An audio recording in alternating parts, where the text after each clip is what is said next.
Hello class, happy Monday. Welcome back to distance learning. I am joining you today from my future school that I will be working at. It's called St. Paul's School.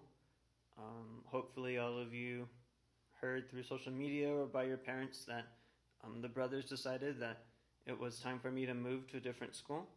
Although I'd known for a while it was a serious heartache to let you guys know.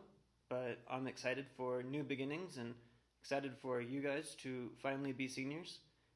This is not a goodbye, and I continue to be your teacher for another 4 weeks, and hopefully we can stay in touch for many years. For today's notes, I'd like to begin with going over a review of the week, what you need to know.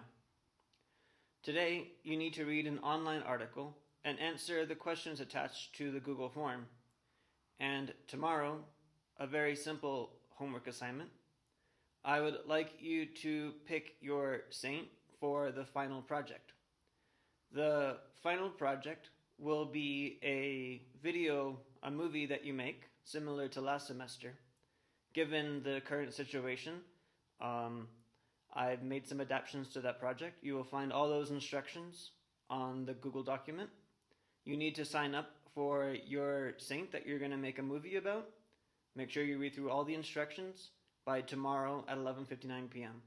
The only homework tonight is the article and the questions that you can find in this Google form. Tomorrow, we are going to start watching a play, a movie really, but it's a play. I would show this play as an actual movie in class if we were here, but because of copyright, I can't do that. We're going to watch a play version instead. You will have to answer questions on the assigned section that you will watch on the Google form, and you won't have any other homework. This will be the same for Wednesday and Thursday. For Friday, we'll take a break from the movie, and you have a prayer to memorize for that evening, and we will be talking about the luminous mysteries. For the days that we'll be watching the movie, or the play, we will not have any other homework except for answering the questions that I decided on the Google form. But tomorrow you do have to sign up for your Saint of the Week project. Slightly confusing, I hope that makes sense. Today, read the article. Tomorrow, sign up for your final project and answer questions on the movie. Wednesday and Thursday, answer questions on the movie. And Friday, submit the memorized prayer. Go ahead and write notes April 20th into your notebooks. For today's notes, we're going to talk about a serious topic. It is my intention with this class, Junior Religion, to treat you more maturely than I would freshmen, and to go over topics that are slightly more serious. Hopefully this year I've opened up a platform for you guys to be able to ask difficult questions. And I think we've talked about some difficult topics like abortion, homosexuality, and other things. With that being said, I think there's one issue that we should discuss before you leave my class. And that's the topic of sex abuse in the Catholic Church. It's not a light topic, but it's an important topic that you know about, so that way you can go out and speak about it to everyday people. In the years 2018 to 2019, a year ago, this was a very significant year for the church in regards to sex abuse. It all erupted when a very high-profile churchman by the name of Cardinal Theodore McCarrick was credibly accused of sexual abuse. He was often thought of as the most important and powerful Catholic in the United States at that time. This whole revelation opened up a wound in the church that had not received much publicity since the year 2002. In 2002, the Boston Globe, a newspaper in the city of Boston, Massachusetts, wrote a Pulitzer Prize-winning newspaper revealing decades of sexual abuse by Boston priests and cover-up by the cardinal of that archdiocese and his predecessor.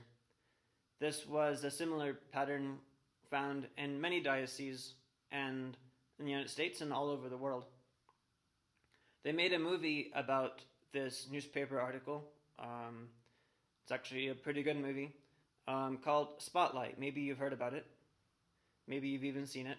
It won Best Picture at the Academy Awards in 2017.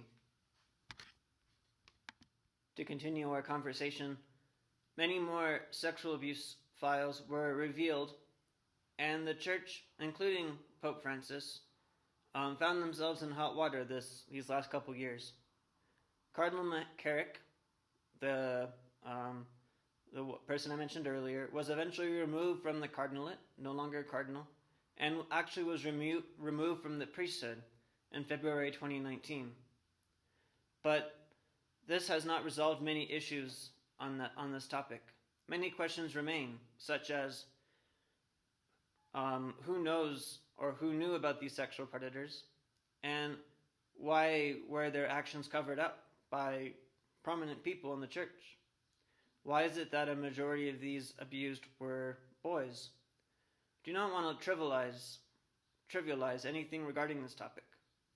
The church in the last year has taken serious steps to help resolve past events and prevent future incidents. Many people like to point to the church as a hypocritical institution. Not hypocritical, but run by human beings who are not perfect. The article I have you reading today was written last year by a man named Matt Walsh. He talks about how sex abuse is not just a Catholic problem, but is even more prevalent in other institutions. And sometimes people just focus on the Catholic Church because it's an ancient institution. We also saw this last year. Many high-profile government officials, movie producers, and artists be critically accused of sexual abuse.